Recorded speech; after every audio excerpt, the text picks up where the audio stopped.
Well, hi, my friends. It's Melanie Potock, and we're here on ThroatScope's Facebook page with a very special guest. I have my pal, Mary Billings, here, and she's quite impressive and has quite the resume, but she's also my really good friend and a lot of fun to hang out with. We've been chatting the last half an hour, and we have to get serious and be professional now. So tell us what's happening in your world. Where are you viewing from? Are you in the United States? Are you in Australia, where our wonderful sponsor ThroatScope is from? Are you in New Zealand? Tell us what's happening in your part of the world. We want to know who's watching tonight. And we are going to get started here in a few minutes because we're going to be talking about something pretty cool, which is what the heck is orofacial myology, but also what does it have to do with picky eating? Because my life's work is helping picky eaters, is helping children who either have pediatric feeding difficulties or just garden variety picky eaters. And we want to make sure that they grow out of it, And Mary also works with a lot of kids with the same situation, but she has a very unique background. So I'm going to tell you about that now. Here we go. So what in the world is orofacial myology? I love that title. And what does it really have to do with picky eating? Well, the way we're going to find out is we're going to talk to the fabulous Mary Billings. And if you don't know Mary, well, I know Mary. First of all, she's incredibly busy and incredibly bright. And I'll just tell you two things about her. She is the director of the Oral Motor Institute, and she'll probably tell you a little bit more about that as we chat. She's also the past president of the International Association of Orofacial Myology, the IAOM. And she's an instructor. She teaches all over the world. And she also has a private practice with a number of fabulous employees who I just taught a course for. So I'm really pleased to introduce you to my friend, Mary. And she also tells really good jokes. Mary, you're so good to do this with us tonight. I know you went back to your office just to join us this evening so we could be here on the ThroatScope page. And I would love for you to just jump right in, Mary, and tell everybody what in the heck is orofacial myology? Well, thank you for inviting me, Melanie. It's always a pleasure to spend time with you. I do want to clarify, I am one of many directors with the Oral Motor Institute. Yes. And it was quite a compliment to follow in the shoes of our founders, Pam Marshala, and our dear friend, Diane Barr, who first started the Oral Motor Institute. And our mission and our goal is to bring more information surrounding our specialty and what it is we do. So orofacial myology is a term that the people who started the International Association of Orofacial Myology 50 years ago came up with. And predominantly what it is it's the study of the posture of the tongue, the lips, the jaw, and its associated movements. But orofacial myology was just a field of study, but it's also and always has been a scope of practice for speech-language pathologists. And what it is most likely is, while that's our profession, our study, what we treat are orofacial myofunctional disorders. So whenever I'm writing or I'm communicating with people, I'm talking about the disorders themselves, and they are many. And so for many, many, many years, what I know in terms of orofacial myology, because I've read all the books that go back 50 years. I'm kind of a first edition addict, and I go through rare bookstores to try to find books of mine, of my passion. And one of the things that we find is that for many, many years, that we've only talked about tongue, resting posture, tongue, lips, and cheek, resting posture. And I don't want to indicate that that isn't important, because it most certainly is, but it's only part of the pattern, because that tongue resting posture is involved with the serious complexities of the system from which it sits, all right? And so we look at the systems of suck, swallow, breathe, and how that suck, swallow, breathe affects healthy breathing. Craniofacial and dental facial growth patterns play a clear role in the emergence of orofacial myofunctional disorders.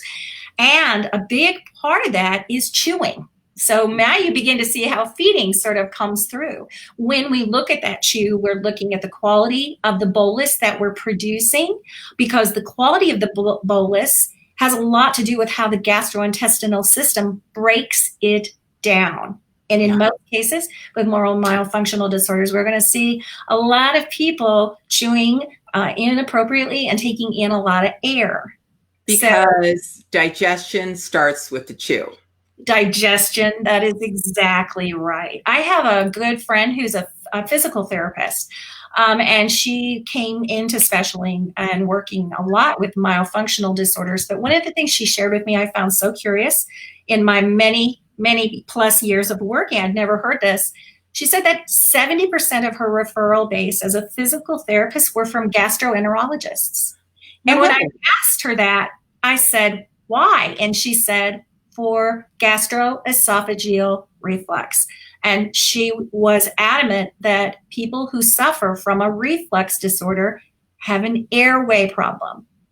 Now, we certainly see that in our babies today, don't we? Yes. And our toddlers, and perhaps maybe some of our picky eaters who we clearly see will have irritable bowel, right? A lot of different issues.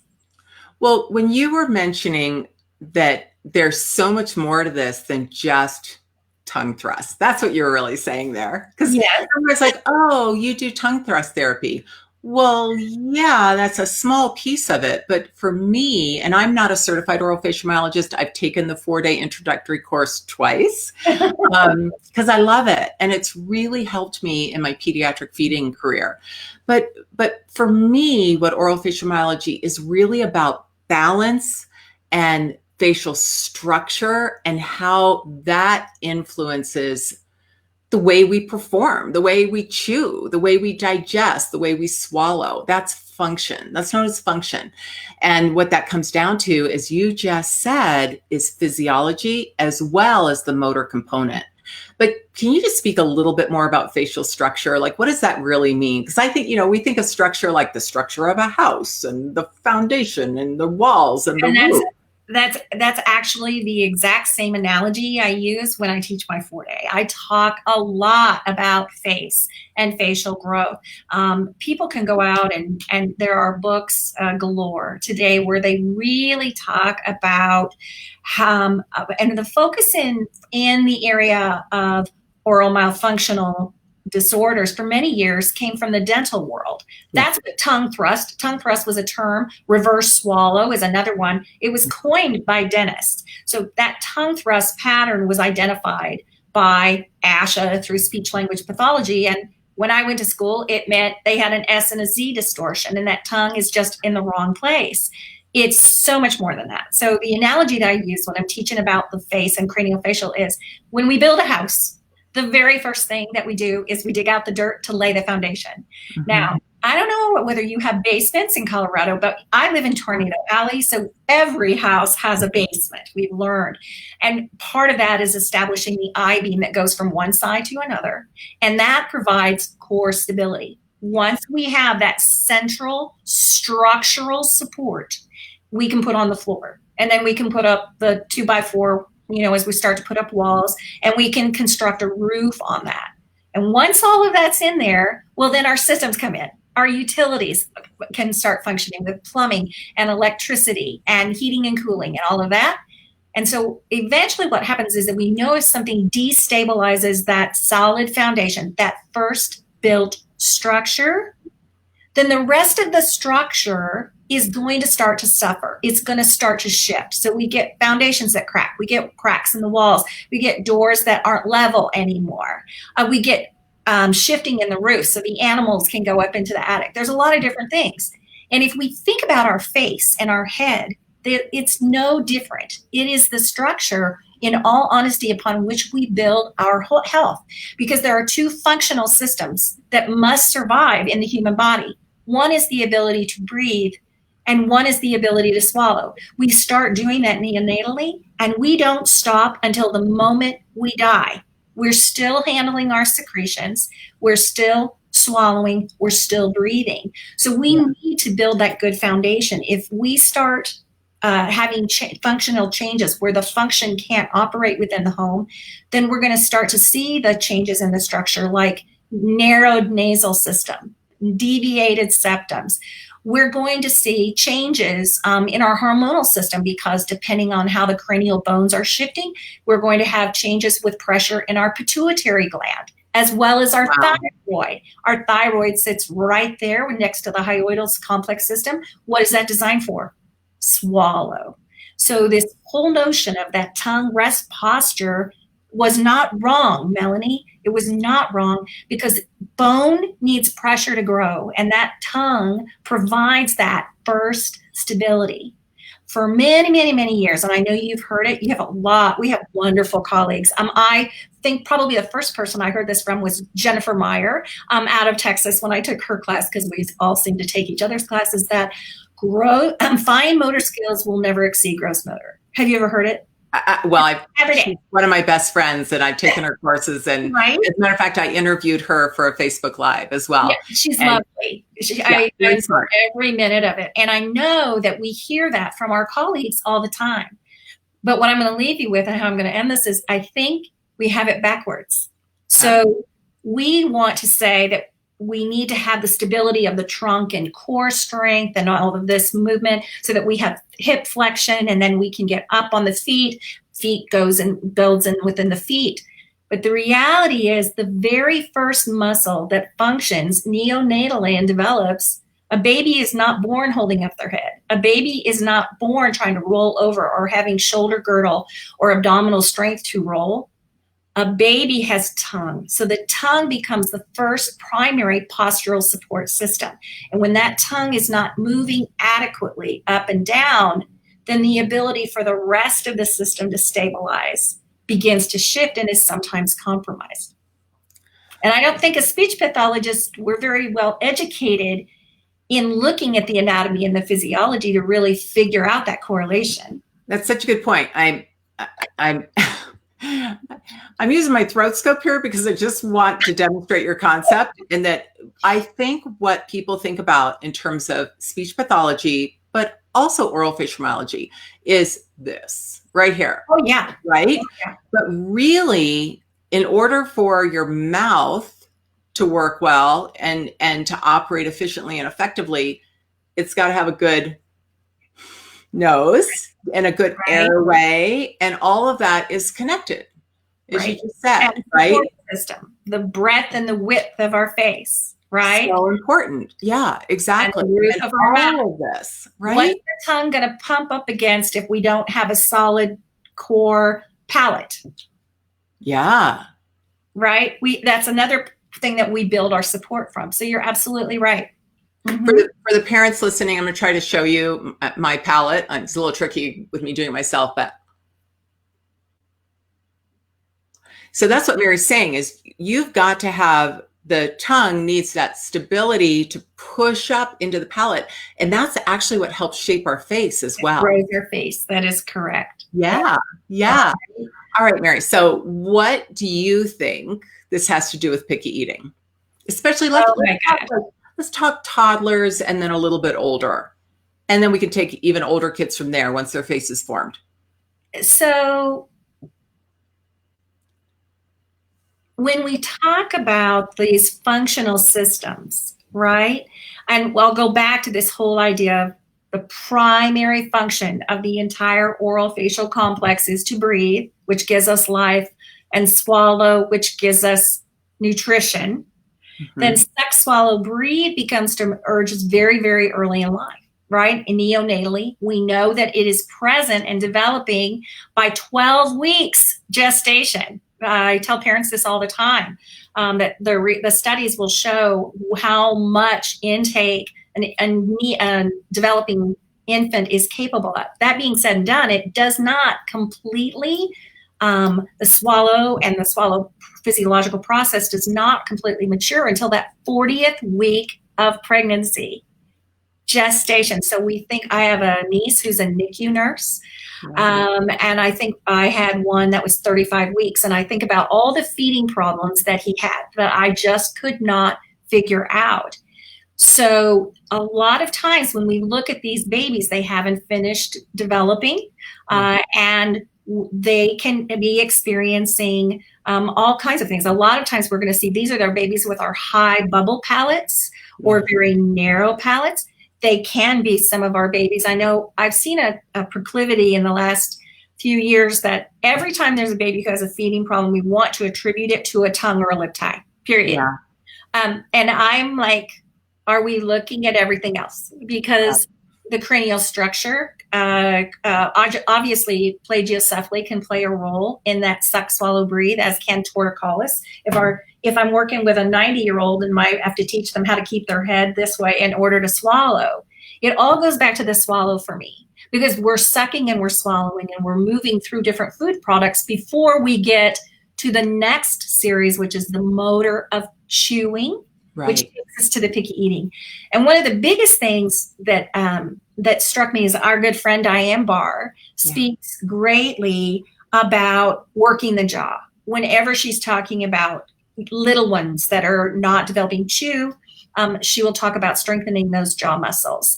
As a matter of fact, Mary, I'm so glad you brought that up, because Diane is going to be our guest on another Throat Scope Facebook Live in, I believe, August. So I'll put it in the comments for everybody, and she's going to be talking specifically about that point. So keep going, though. I'm sorry to interrupt you. Oh, no. I'd stop anywhere for Diane. She's an amazing leader, and I've learned a great deal from her. And she says she learned a great deal when she took my class, and I enjoyed having her. It's a little intimidating, I think. I enjoyed every minute of it. But if we look at all these factors that people continue to look, often what we find is that people are going to say, well, oh, he has low tone. How many times have you heard that? Yeah. Just a low tone kid. And we can see this for chewing. The masseters are the strongest muscle in the human body. Number 2 is tied with the quads and the glutes. If you look at by its size and focus, why would the masseters be the strongest muscle? Because they work in conjunction with our jaw, which is always moving for speech and for swallow and for chewing. But also, doesn't it also, and I don't know if I'm right here, doesn't it play a big role in stability overall for the face as well? Absolutely. So in older kids, I just had this conversation with a couple of my staff members who've been doing some myofunctional therapy, and they have these kids that they can do every exercise that they give them, but the kid's mouth is wide open like this. No matter what they do, the jaw falls open. So once again, I'm redirecting them back to work on the masseters so that they can remember that the muscle stretches out over time. The fibers and the tension of the fibers change. And so when you're used to having your jaw hang open, it isn't enough to just say, hey, close your mouth. That is such a good point. It isn't enough. A good point. You have to work to kind of rebuild that muscle, bring it together, and most importantly, bring that proprioception together. Yes. Yeah. And just for all the parents listening, the sense of proprioception, it's one of our senses, and it really has more to do with anything with how your muscles and your nerves and your joints kind of all talk together. So if you're getting feedback like this, right, most of the time, that's the signal your brain is getting. And when we suddenly start asking a child to close their mouth and perk up their eyes, all of these muscles are connected, then it's only going to be temporary. It's like telling somebody who's used to sitting like this to just sit up straight for the rest of their life. It takes a long time to retrain not only the muscles, but also get that feedback from a proprioceptive standpoint saying, oh yeah, I'm in the right place. Knowing when you're in that right place, that right space. You know, Melanie, what I've come to really respect, I have so much respect for my feeding specialist colleagues. It's very, very complex. And if I can send one message to the people who, tune in with you and want to learn from you, as I still continue to do, it's that you have to understand that there's a lot that goes into properly recognizing and diagnosing a feeding disorder, as well as developing that treatment goal. because I'm here to tell you, when we do it incorrectly, what happens if we can start it early enough, we can actually show effective results with our kids. But if we do it wrong, we get over anxious and we start forcing kids whose systems are not ready for it to do it anyway, it backfires, and then they truly become the picky and selective eaters that you often deal with, and picky and selective adults. There's an entire population of adults who still struggle. They want to do better, but they can't. And part of the reason is because we may be forcing them, their neurological and their physiological systems, to do something that it's not capable of doing yet. And so what do? They reject one of the second most fundamental function of the body. Eating. Yeah. Yeah. When I talk to parents about that, I always equate it to a young gymnast. So I always say, it's like if your daughter loved gymnastics and she's been going every day for a year after school, she is loving it, but she gets a brand new gymnastics coach. I kind of consider myself my kid's feeding coach. She gets a brand new one who hasn't laid the foundational work that she needs to do that flip on the balance beam and land square on that balance beam one more time. And if you don't have that foundational work, it doesn't matter how many times that coach says, do it again, do another flip, or eat another bite, right? You don't have the foundation for the stability and the strength that you need to make that motor movement and then develop the coordination because you have that foundational skill. You know what ends up happening? You quit gymnastics. Absolutely. And same thing with our kids. We can use that same analogy in speech therapy for all of those kids that can't make R. Yeah. I routinely tell people all the time, kiddo, this is not your fault. You've been doing therapy with somebody somewhere else for years and years. Honey, I know you can hear the sound. You just don't know how to make it. You don't have the tools to move your tongue to the right placement. And when I can give them that, then all of a sudden we begin to see changes. Mm-hmm. So, I have to admit to you, Melanie, that I came into, and I'm considered a feeding therapist. I consider myself. Oh, you're a great feeding therapist. I started by working with feeding in adult care. I did geriatric care for a good 10 years. Oh. But after I moved into orofacial myology, I had so many children that were coming to see me where the parents would say, this is great. Now what can you do about that picky eating? And I realized when you asked me, what's this whole cranial facial thing have to do with it? I had a picky eater. My younger son was he was born with bilateral ear infections and was a walking myofunctional case for years and years. His failed interventions by the time he was 14 or 15 is what drove me to continue my education in here, because I didn't want other parents to have to go through what I went through with mine. But he was a selective eater. He had his regulars. Today, as an adult, he doesn't really have that problem. He was able to work through it. But one of the issues he had was a class 2 D2 bite. So if we look at our dentition and our jaw sits too close together, that's what happens with a class 2 D2, is that TM joint, it rotates and the teeth come in really, really tight. Chewing was difficult for him. He didn't have the movement to get that rotation and that rotary action, right? And so once we were able to move him out of that deep bite, then he had more room for mobility. And then slowly he got over his psychological, social, emotional issues with food and started trying new things.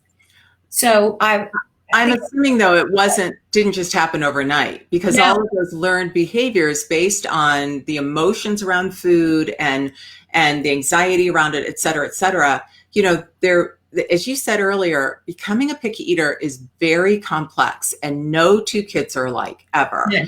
So whether, as you said, it starts with something structural like the TMJ that you were talking about right here. Right.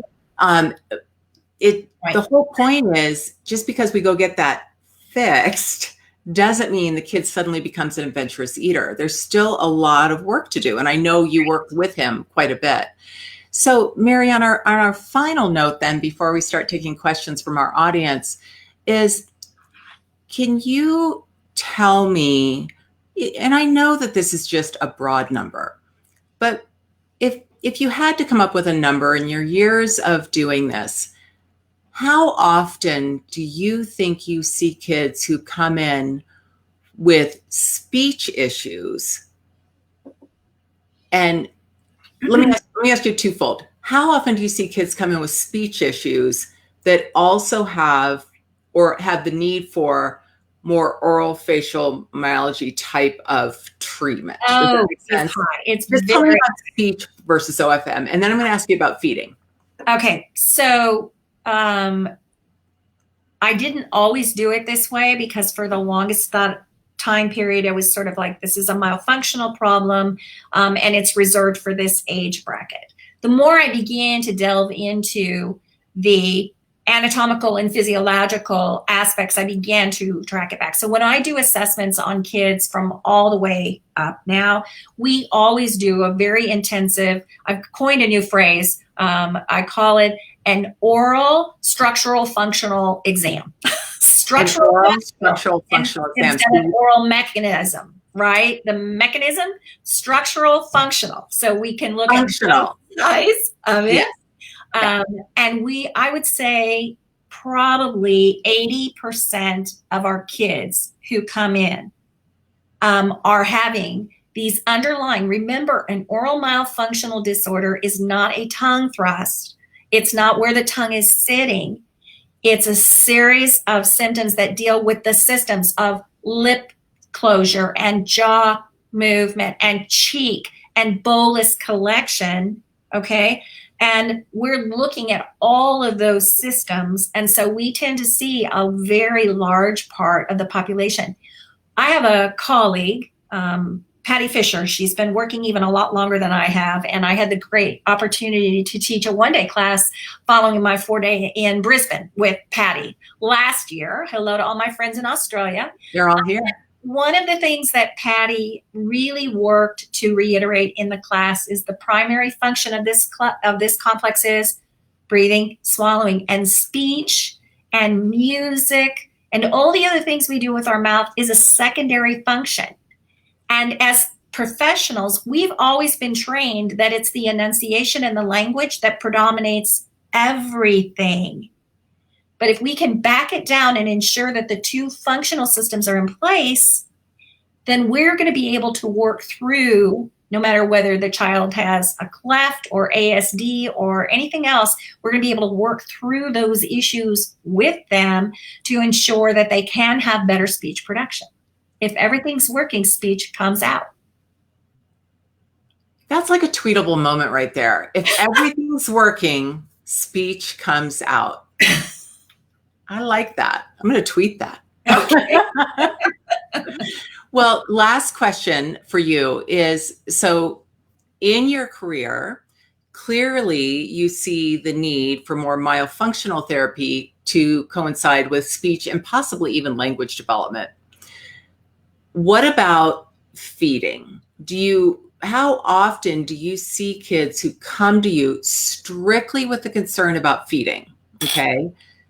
That you actually feel that at least a big piece of the puzzle is the foundational myofunctional piece?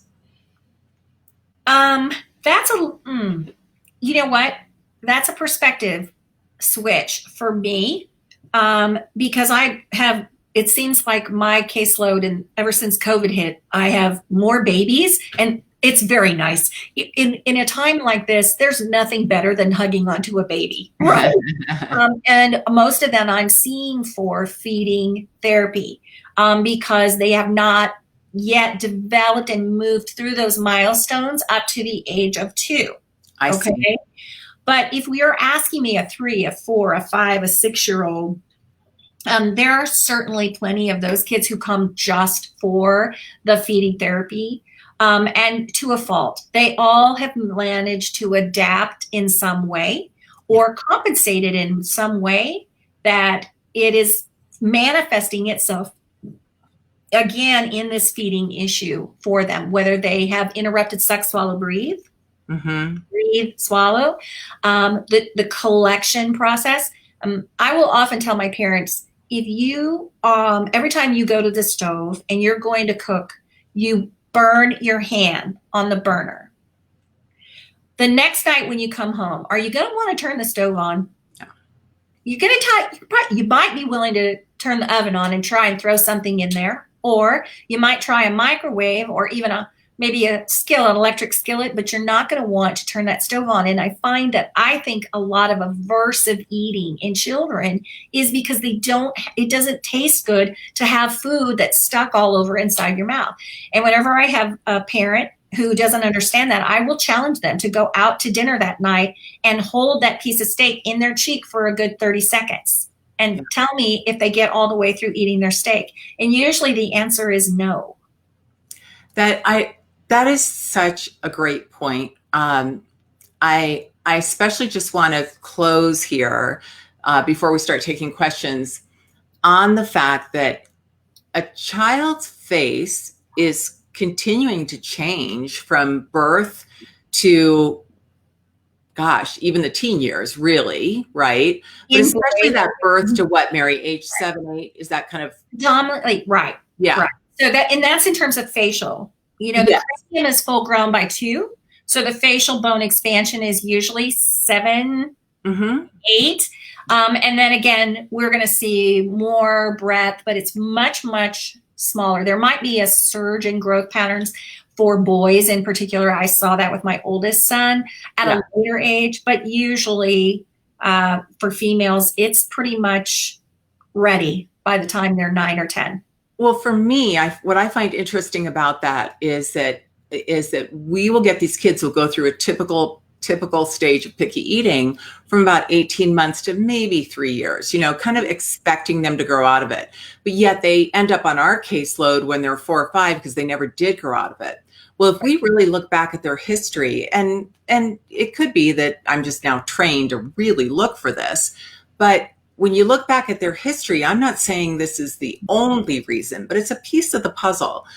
There's often some sort of myofunctional difficulty that I can pay attention to. And it may not have been a big issue when they were 2, but as their face started to change and their jaw started to grow, maybe now that tight frenulum is really tight. Does that make sense? Mm-hmm. Yeah, maybe the kid he was breastfeeding and bottle feeding just fine. He did not great with solid foods, but he did okay. So he's probably just going to grow out of picky eating.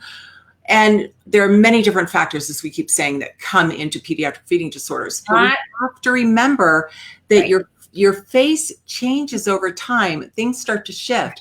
And if we don't have a good, balanced facial structure, everything starts to torque. Everything.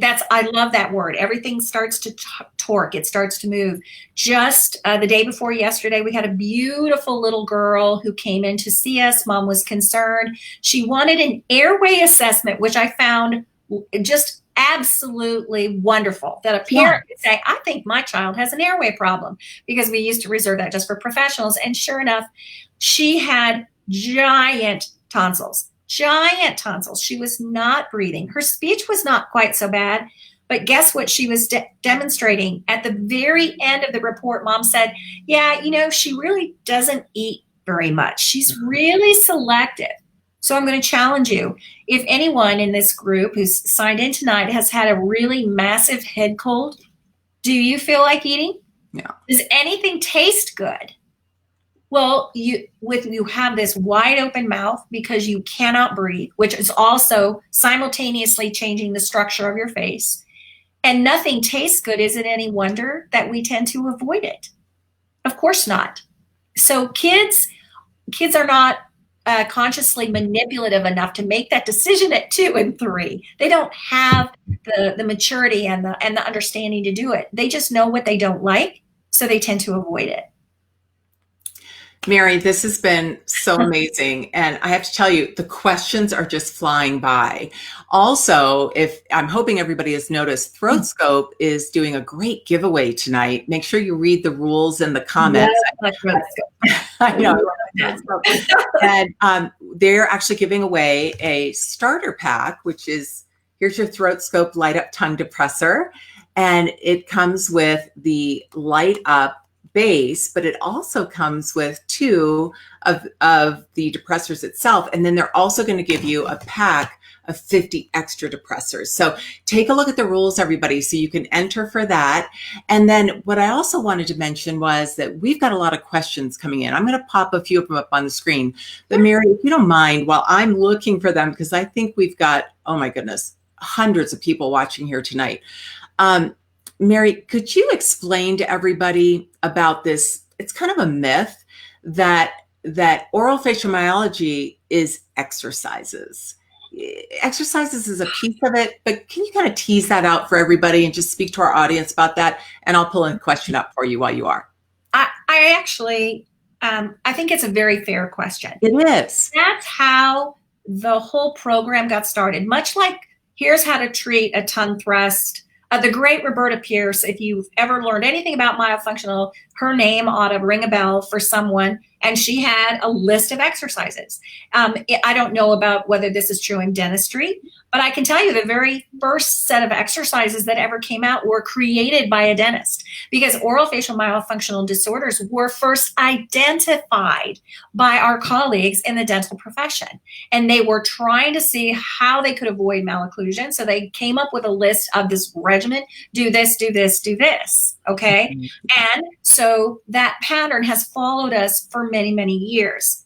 In more recent years, what we've learned is people come, they want to take the training, and they expect us to give them a handout for a list of exercises. And frankly, I don't do that. I don't do that in my class. I walk people through a variety of activities that they can do to build new muscle memory, to help facilitate the functional changes that we are looking for. But to say, just give me the list. And Lord knows I've lost count of how many dentists and orthodontists come and take my class who've asked me, I just want the list.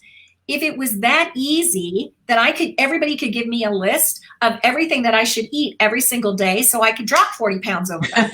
It doesn't work that way. And it doesn't identify the systems. There's an art to this, and it's just like being any sort of differential diagnosis as a speech language pathologist.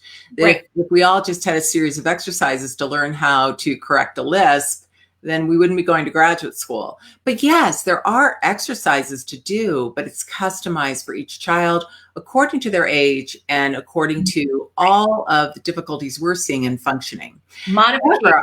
On that same note, Mary, Paige has a really good question also related to that. What are the first signs to look for in our EI kids? And I think she's specifically talking about a myofunctional disorder. What are just 3 or 4 signs that you can share with everyone so they know to refer to a certified orofacial myologist? Drooling.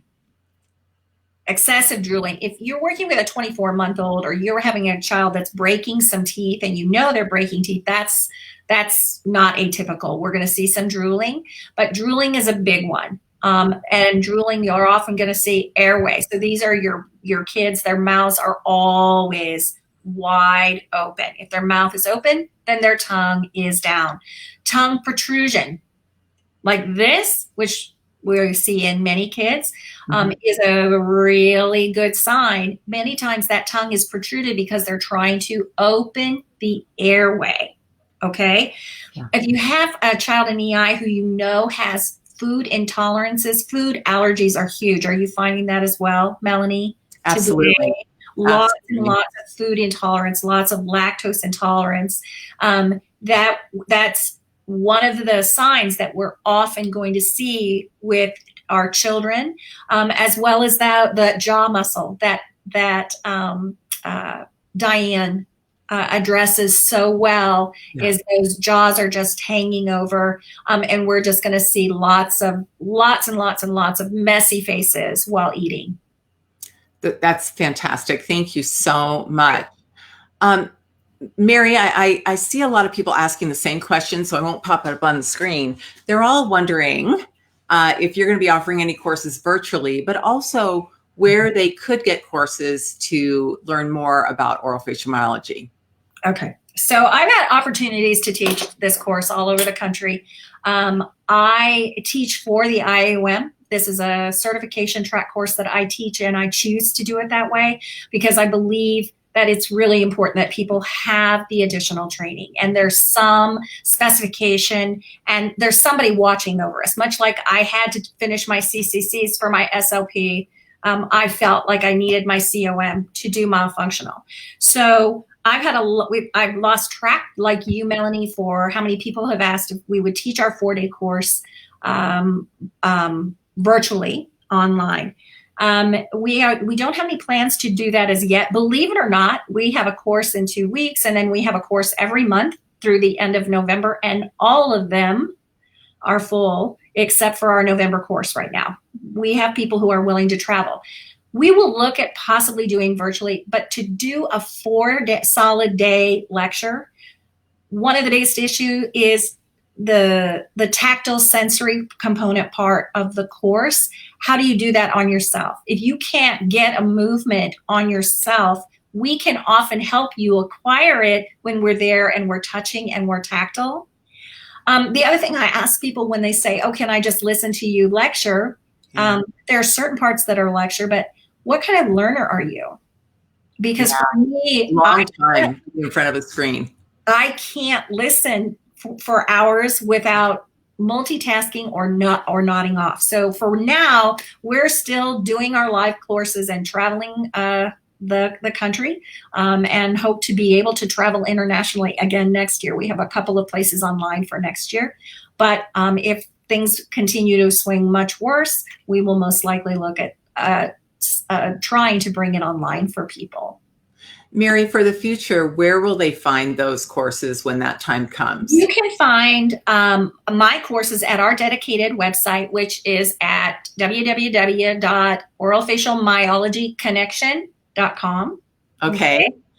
They can always message me on Facebook and I can direct them to it, or they can go to the International Association of Orofacial Myology.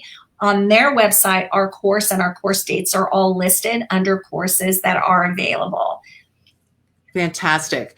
You know, we have so many questions. I think when we do eventually sign off here soon, I'm going to go back and try to answer as many questions as I possibly can for everyone, some tonight and probably some tomorrow morning.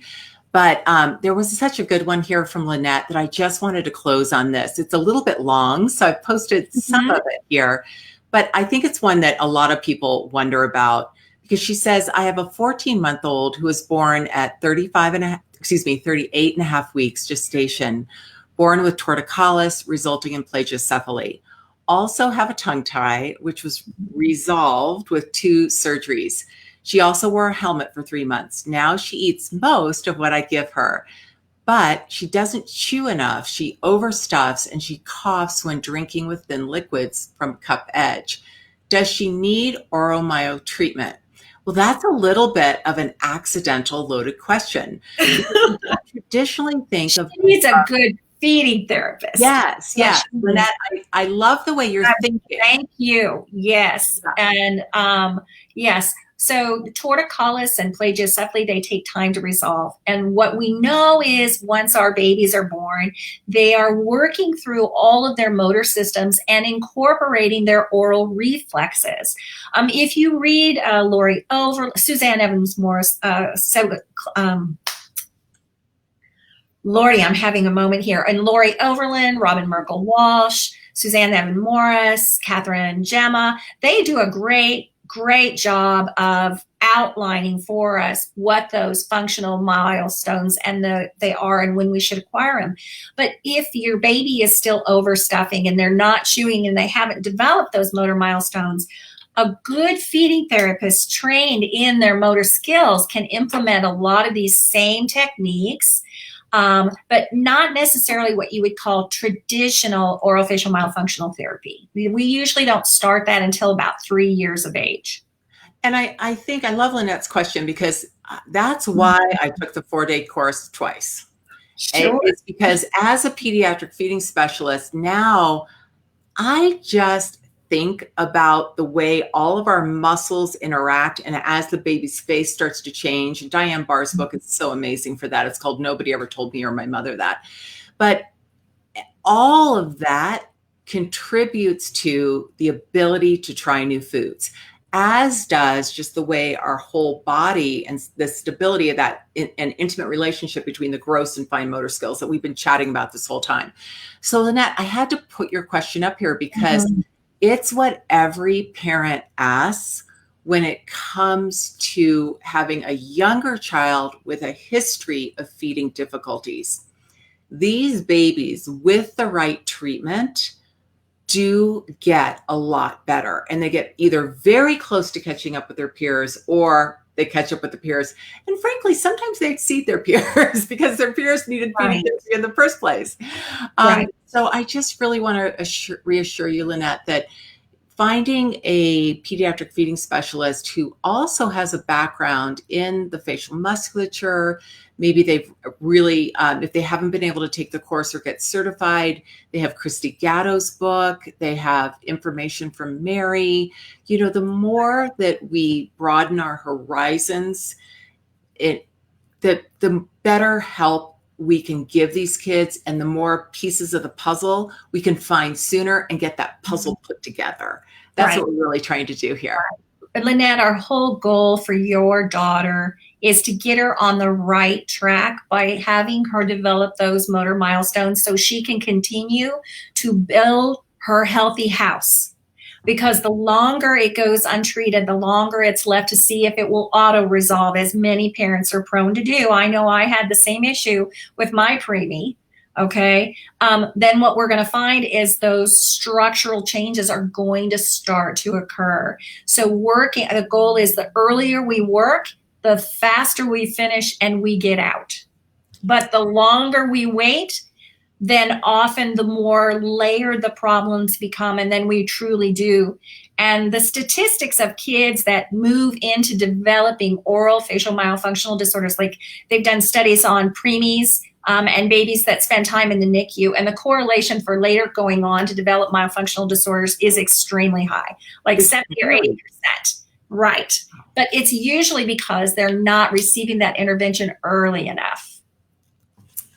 Well, I know everyone is just going to start saying, thank you, this was amazing. I told you guys Mary was amazing. This has been I've learned so much tonight. And I want to just take a minute to thank ThroatScope for two reasons. Not only are they our sponsor for this event and for many of my Facebook Lives that I'm doing this year, they're also the sponsor for my masterclass series.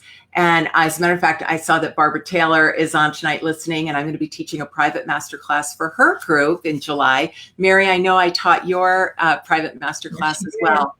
Many of you have been asking, when are we going to have more of those masterclasses? If you sign up for my newsletter at melaniepotock.com, you will be the first to learn when the next ones are available. But they're only available because of the generosity of ThroatScope being my sponsor for those. So I'm very, very grateful to them. Please check out the giveaway tonight. And don't forget to take a look at their website at the new TelScope telehealth system. It's just about to arrive, so you can still pre-order them if you want. And it is awesome. That's all I'm going to say. Just check out telehealth on the Holland Healthcare website. I know we have Casey from ThroatScope with us tonight, and she'll put the link for you in the comments so everybody can find it.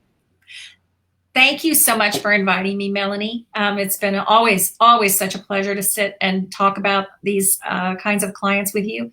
If I can leave your group with one thing, one of the comments that comes my way all the time is the perception that working with muscle function is about strengthening.